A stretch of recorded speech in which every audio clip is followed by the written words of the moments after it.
Como que você tá vendo o fluxo de brasileiros para os Estados Unidos? Tá muito forte, né? Muito forte.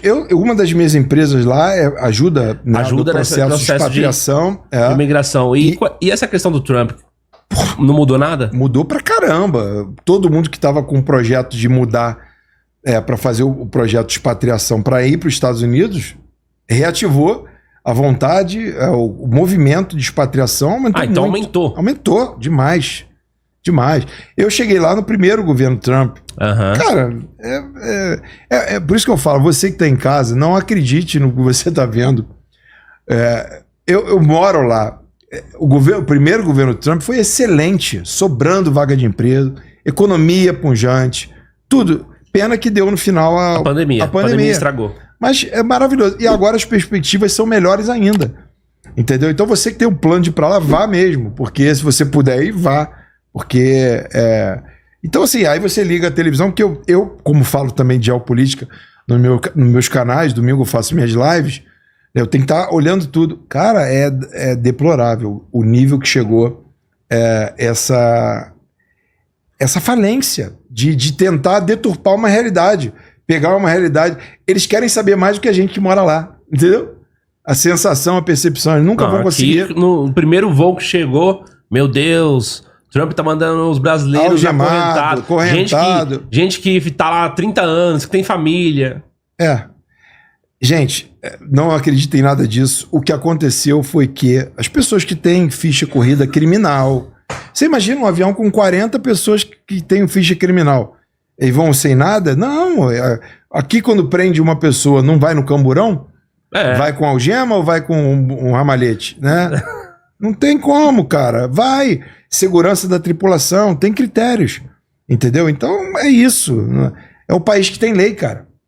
As leis lá estão de pé. Essa é a grande diferença entre o Brasil e os Estados Unidos da América. Lá você não pode fazer o que você quer e você, se fizer alguma coisa errada, você vai pagar por isso, simples assim. Você vai pagar. Vai. E se ser brasileiro, porque assim, o pessoal, os brasileiros não, se é brasileiro, se é mexicano, se é indiano... Não importa se é porto-riquenho, não importa. Não importa. Até pra né, fiz um podcast ontem, também gravei um outro podcast, e a gente tá falando dessas oportunidades, né, de investimento lá fora, que muita gente... A gente teve a maior onda na B3 de retirada de capital nesses últimos meses. E eu tava falando para eles o porquê que o brasileiro, ou até o outro investidor, quer investir na América agora. Por quê? Pela segurança da moeda, pela força de lei, pelos estados. O nosso negócio, por exemplo, no Texas. Pô, quer lugar mais seguro que o Texas? Não tem, cara. Não tem, né? Tem. O Texas é a segurança da segurança, com incentivo para o empresário. Então você vai abrir a sua empresa lá, vai desenvolver, você vai ter isenção fiscal, você vai ter todo um escopo positivo ali para você empreender. Quem não quer isso? E esses investidores, por exemplo, que estariam colocando seus milhões aqui no Brasil, saem para colocar... Fora. Vai colocar fora para montar suas bases em outros lugares, inclusive na América, para investir mais na América. A gente teve agora no nosso negócio 5.400 clientes, 90% são brasileiros, investidores, que poderiam estar fomentando a economia local, poderiam estar fazendo alguma coisa, mas estão investindo no Texas. É assim, o povo vai para onde está bom, o povo quer coisa boa, as pessoas querem coisas boas, seguras, sólidas. Então, num ambiente desse, de guerra, de conflito, de inverdades, de insegurança jurídica, não tem como, cara. É difícil. Entendeu? Aproveitando esse assunto dos Estados Unidos, a gente pode falar sobre uma coisa. O povo tem muita dúvida de, tipo assim, se eu chegar nos Estados Unidos hoje, vamos supor que eu não sou um gênio, entendeu? Da programação, não tenho um curso que vai realmente me colocar lá para ganhar um salário... de ensino superior escolarizado. Se eu tiver que trabalhar manualmente, começar lá, até eu engatar e conseguir alguma oportunidade de repente, mas se eu chegar lá hoje, o que um brasileiro hoje enfrenta de dificuldade? Então, a começar por isso, você não pode ir para lá para trabalhar, a não ser que você tenha um visto propício ou você tenha feito um processo de expatriação que você já saia do Brasil aqui com seu green card. Você não pode trabalhar sem ter habilitação para trabalhar. Esse é o ponto. Você tem que ter um visto específico para trabalhar. Sim, ou você tem um visto de trabalho, ou você fez um processo para pegar o seu green card e poder entrar lá trabalhando. Então esse negócio de o cara querer ser Uber nos Estados Unidos Não. Isso é o que eu te falo. Esse é o pensamento da maioria que provoca esse tipo de problema. Por quê? Imagine só. Você vai para um lugar. O lugar tem regras. Mas você já chega burlando as regras. Você sabe como é que é feito o processo de drive lá? Ou de Uber Eats, ou DoorDash, que é um...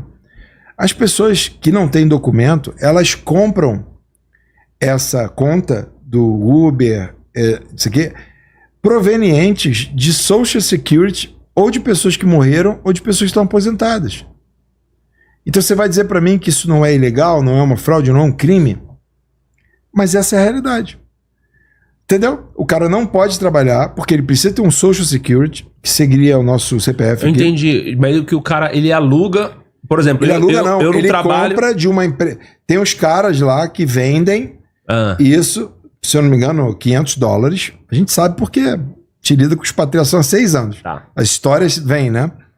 Então, e você começa a trabalhar de maneira ilegal, utilizando o Social Security de alguém ou que já morreu ou que está aposentado. Então, mas vamos supor que o cara que está aposentado, ele ganha uma parte, meio que ele aluga. Não, ele não sabe. É uma ele não fraude. sabe? Não, é uma fraude. Puta de um golpe, então. É como se eu tivesse acesso a um banco de dados de CPFs Entendi. e criasse contas com CPFs de Documento pessoas. falso. Exatamente. Mas aí então o nome da pessoa aparece lá um cara de 80 anos aposentado. Não, porque ele bota a conta corrente dele, a conta do Bank of America, do Chase, para receber. Então a conta lá vai em nome de uma pessoa, mas ele na verdade saca para ele. Isso é o que acontece. Você já viu alguém falar sobre isso? Não. Você entendeu? Esse ponto ninguém toca. Isso é crime, isso é ilegalidade. E isso, tinham canais, agora até deu uma diminuída, que se orgulhavam De ensinar. de falar, de ensinar como isso acontecia, entendeu? Então assim, cara, aí essas pessoas agora, que não têm documento, que praticaram certos crimes lá, elas estão Isso já voltando. é um crime pro cara ser... É um crime, cara, é um crime. Deportado. Imagina eu estar aqui no Brasil, vamos supor que fosse o contrário, utilizando seu CPF. Cara, aqui no Brasil não dá nada, não. Que nem estelionato da cadeia. Você entendeu? Né? Cara, é bizarro isso. Mas isso é vendido por algumas pessoas como eles cuidam disso, botando um invólucro bonitinho. Mas não é, cara, é crime. Mas e vamos supor que o cara chegou lá legalmente. Opa. Chegou lá pra trabalhar. Como que é o custo de vida lá? Como que o cara... Cara, depende Pode do se teu virar. padrão. Se você for solteiro, você pode alugar um estúdio, você pode... Desde que você tenha documento, a América vai ser totalmente a seu favor. Lá o que você vai ter que construir é crédito, né? Você constrói o seu crédito. Sem crédito lá você não faz nada.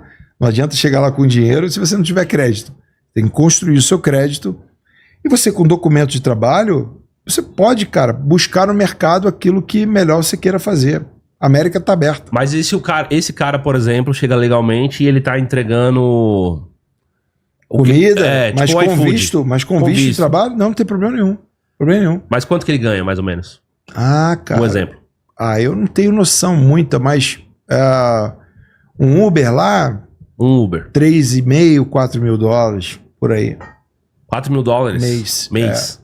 Entendi. Trabalhando bastante, né? Porque o correio... Pensei que era mais. Outra coisa, depende do lugar. Califórnia você ganha mais. Califórnia? Mas o custo de vida é muito maior. Pô, com certeza. Eu tô falando de Orlando, né? Que é o lugar onde eu moro. Mas assim, uma coisa importante, olha só, imagine só, todo mundo que tá ilegal foi pra lá pra trampar. Então imagine só, que o Uber, eu tenho 100 mil pessoas a mais ilegais rodando o Uber, tirando vaga de quem tem documento. Tem isso também. Você entendeu? A pessoa que fez o processo de expatriação e tem um documento que quer rodar no Uber, ela está competindo com uma pessoa que comprou uma ilegalidade para competir com ela. Não é justo. Entendeu?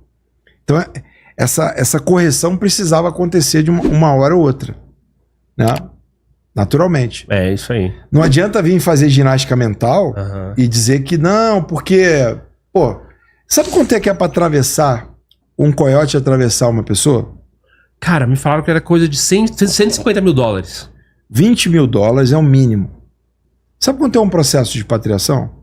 20 mil dólares. Entendeu? A pessoa pode fazer o processo da maneira certa, mas ela não quer. Ah, mas a pessoa tem que ter qualificação, tem que ter requisitos. Ok, tem um visto chamado EB3, que você não precisa ter nenhuma qualificação. Você vai trabalhar naquelas empresas em que o americano não trabalha, tipo McDonald's, empresas grandes, em lugares, às vezes, muito frios. Então, existe esse visto chamado EB3, que ele capta pessoas em vários lugares, vários países, e você já vai com green card. Mas é garantido? Garantido, você vai com green card, você tem uma fidelidade, que você trabalha para o empregador pelo menos 1 ano, depois o green card é seu. Por que não opta por fazer a coisa nesse sentido? Se ele atender as condições e pagar os 20 mil dólares, que ele paga pro governo? Não, na verdade, a empresa que contrata que paga. O processo de expatriação no EB3, a empresa que está precisando da vaga é que ela arca com esse custo. Entendi. Eu estou dizendo que esse visto, ele é um visto que não precisa de nenhuma habilidade e qualificação. É só para você trabalhar nesses lugares, mas é uma porta de entrada. Então, por que tu opta em pagar 30 mil para um coiote e não procura saber as empresas que estão contratando para esse tipo de visto? Você entendeu? A América tem mais de 170 tipos de visto, cara. Não é possível que nenhum não caiba numa pessoa, entendeu? É isso aí, galera. Ó, informação de qualidade, hein?